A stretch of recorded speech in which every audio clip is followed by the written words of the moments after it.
Assalamualaikum warahmatullahi wabarakatuh. Hello, my name is Asia Ramdania. I am student of Muhammadiyah Bogoraya University, 7th semester of English Education Department.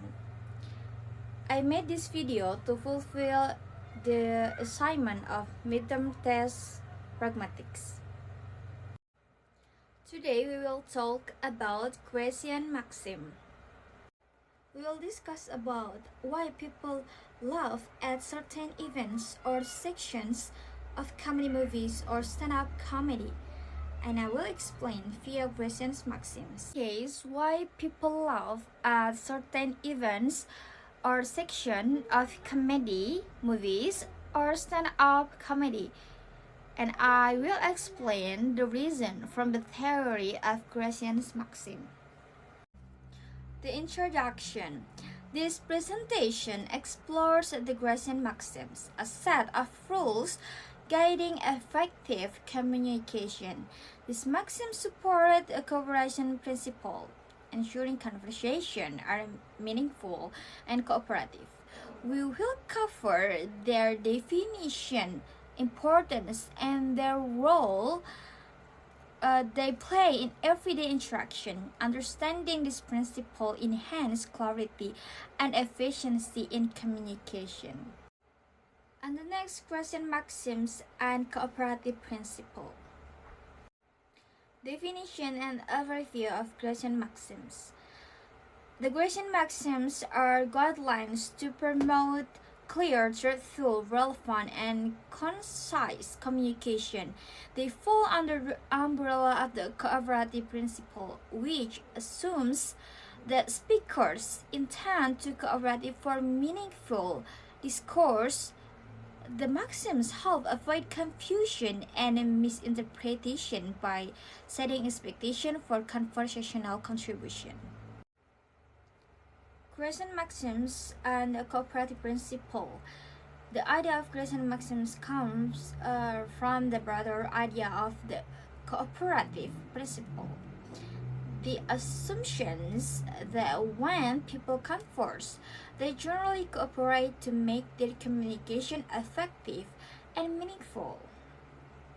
To operationalize this cooperation, Christ proposed for conversational maxims guidelines that speakers are expected to follow. The four maxims: quantity, quality, relation, and manner. The four main maxims include: the first, quantity, provide the right amount of information, and the second is quality, share truthful and supported information, and the third is relation, stay relevant to the topic, and the fourth is manner, be clear, brief, and orderly. Together, they create a framework for cooperative and effective conversation. I will explain it deeply. For the first is maximum of quantity. The speaker should make their contribution as informative as required, but not more informative than necessary. In other words, give enough information but avoid overloading with details. And the second is maximum of quality.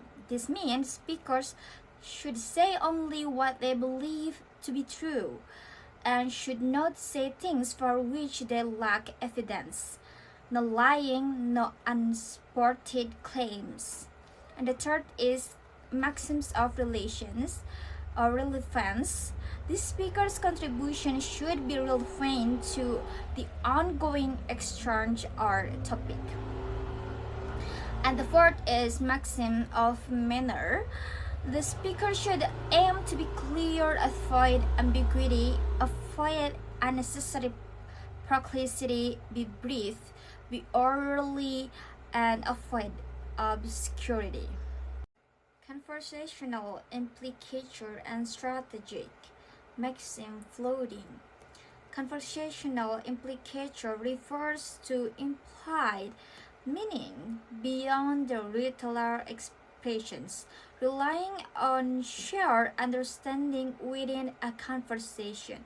Strategic maxims flirting involves intentionally breaking grace maxims to communicate indirect or nuance message. This practice enriches communication by adding layers of meaning, often used for emphasis, politeness, or humor. Comprehension of those help decode subtitles in dialogue. Conversational implicature. According to Greece, when participants assume cooperation and expect maxim to be followed, they can also read between the lines, derive additional meaning beyond what is literally said. This additional meaning is called conversation implicature. For example, if someone answers a question with a figure or indirect reply, the listener may infer a hidden meaning, assuming that the speaker is still cooperating but using implicature. And always literal, floating or violation maxim. Greece acknowledged that speakers may sometimes choose to float, intentionally break, or even violate dishonest and misleading the maxims. These are not mistakes but strategic use of language. Floating can dread implicatures. The listener recognizes the rule is broken but tries to find what is really meant. This is common in irony, sarcasm, and humor. In summary, Christian maxims are perspective pragmatic norms that explain how cooperative, meaningful conversation works, or how speakers can manipulate conversation by floating or violation maxim to convey subtle, implicit meaning. And now we will discuss about pragmatic concept of humor. Humor is deviation from cooperative communication norms. Humor often emerges when conversational maxims are purposefully violated. This intentional maxim deviation creates unexpected or incongruous situation, triggering amusement by bending the rules of cooperations. Humor engages listeners cognitively and emotionally, serving as a playful communication strategy. Humor connects deeply with pragmatic principles. So let's talk deeply. What is the concept of humor or joke in pragmatic linguistic sense?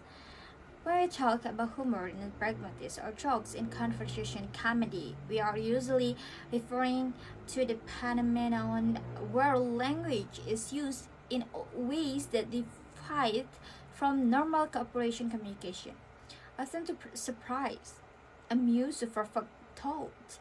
Many pragmatic scholars argue that humor often emerges when conversational norms like Greece's maxim are intentionally bent or broken.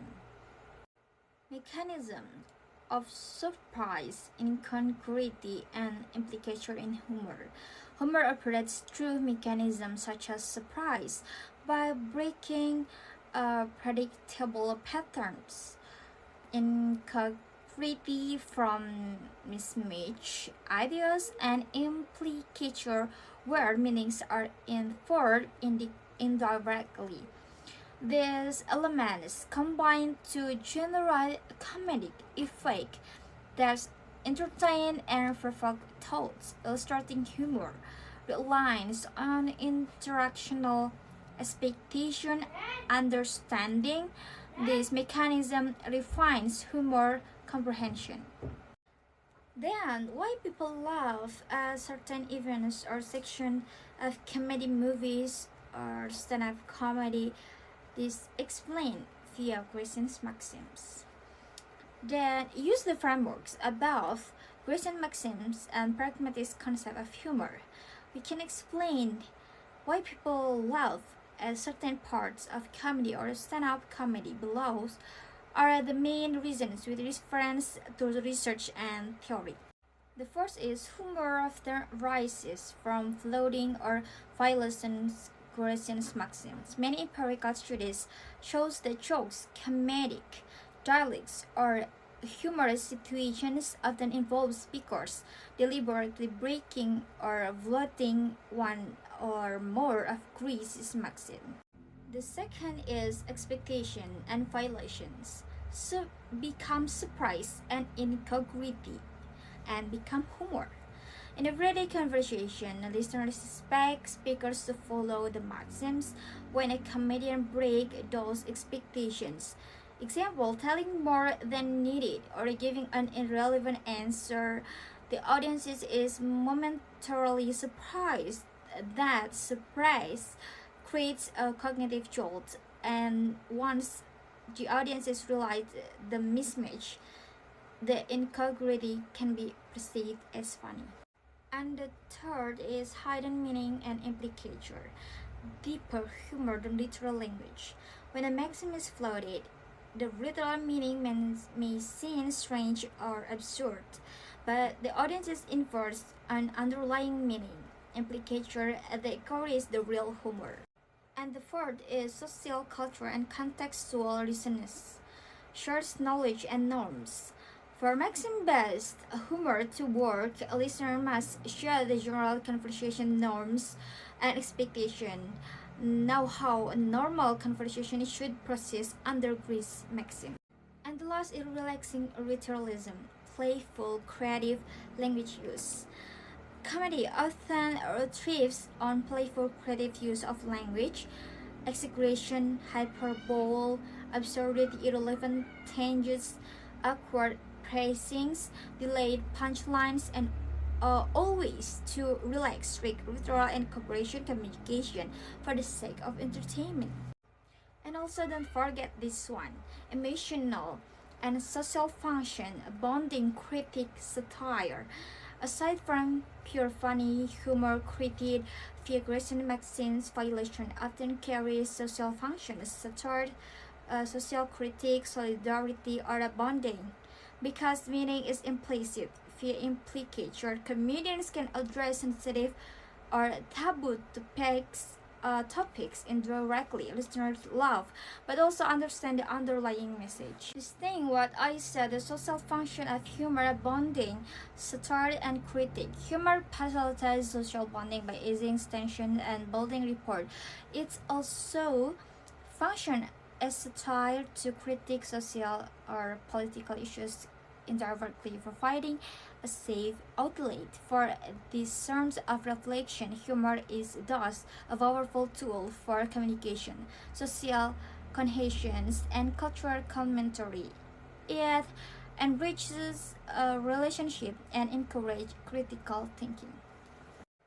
So the conclusion is Christian maxims guide effective communication, but their deliberate violations from the basis of humor. Understanding this interplay enhance insight into conversational dynamics and the strategic use of language. Humor's pragmatic roots underscore its importance in social interaction, bonding, and culture critique, making it essential for refined communication skills. That's all for me. I hope it will be useful for you all and for myself. I am Asia Ramdania. Thank you. Wassalamualaikum warahmatullahi wabarakatuh.